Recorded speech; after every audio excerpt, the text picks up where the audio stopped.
টি-20 মানসিকতা নিয়ে প্রশ্ন বাংলাদেশের অনেক দিনের। এর মধ্যেও অনেক পাওয়ার হিটার এসেছিলেন যারা হতে পারতেন টি-20-র বিগ থিঙ্ক, কিন্তু হারিয়ে যান কালের প্রবাহে। তাদের নিয়ে আমাদের এই আয়োজন। মাহবুবুল করিম একমাত্র স্বীকৃত টি-20-তে 23 বলে 45 রান, স্ট্রাইক রেট 195। আজকের কথা নয়, এক যুগ আগের কথা অবশ্য। এর আগে অবশ্য নিষিদ্ধ ইন্ডিয়ান ক্রিকেট লিগ খেলে টি-20-র পাক পেয়ে গেছেন। সেখানে মাহবুবুল করিমকে যারা দেখেছেন তারা জানেন টি-20টা মাহবুবুল করিম খেলতে জানতেন। যদিও মাহবুবুল করিম কখনো জাতীয় দল কেন বিপিএলও খেলতে পারেননি। জিয়াউর রহমান জাতীয় দলের হয়ে 14 টি-20 খেলা। জিয়াউর রহমান ভয়ডরহীন ব্যাটার, তবে তার আন্তর্জাতিক ক্যারিয়ার সেই অর্থে কখনোই নিজের পায়ে দাঁড়াতে পারেনি।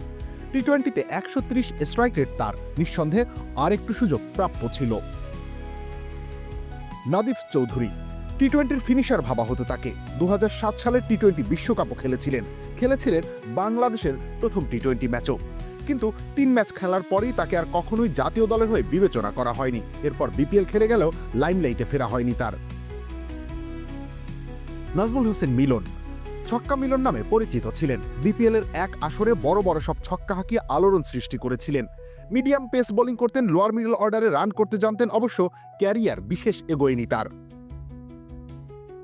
ধীমান ঘোষ এই নামটাকে অপ্রত্যাশিত ধরা যেতে পারে, তবে একজন উইকেটরক্ষক ব্যাটারের অভিষেক টি-20 যদি হয় স্বীকৃত 20 ওভারের ক্রিকেটে, তাহলে নড়ে চড়ে বসতেই হয়। হ্যাঁ, টি-20-তে মুশফিকুর রহিমের আগে বিবেচিত হতেন ধীমান ঘোষ, কিন্তু এক আইসিএলে যাওয়ার পর আর জাতীয় দলে ফেরা হয়নি তার। মেহেদী মারুফ বিপিএলের বিস্ময়, ঢাকা ডায়নামাইটসের সাফল্যের কাণ্ডারি। ওপেনিংয়ে নেমে কুমার সাঙ্গাকারার চেয়েও ভালো পারফর্মার ছিলেন তিনি। তারপরেও সেই সময় কেন জাতীয় দলে খেলা হলো না মেহেদী মারুফের, সেটা নিয়ে গবেষণা হতে পারে। হ্যাঁ, এখনও ঘরোয়া ক্রিকেট খেলে যাচ্ছেন তিনি, কিন্তু বয়সের ভারে জাতীয় দলে ফেরা সম্ভব নয় সম্ভবত। রবিউল ইসলাম, খেলা 71।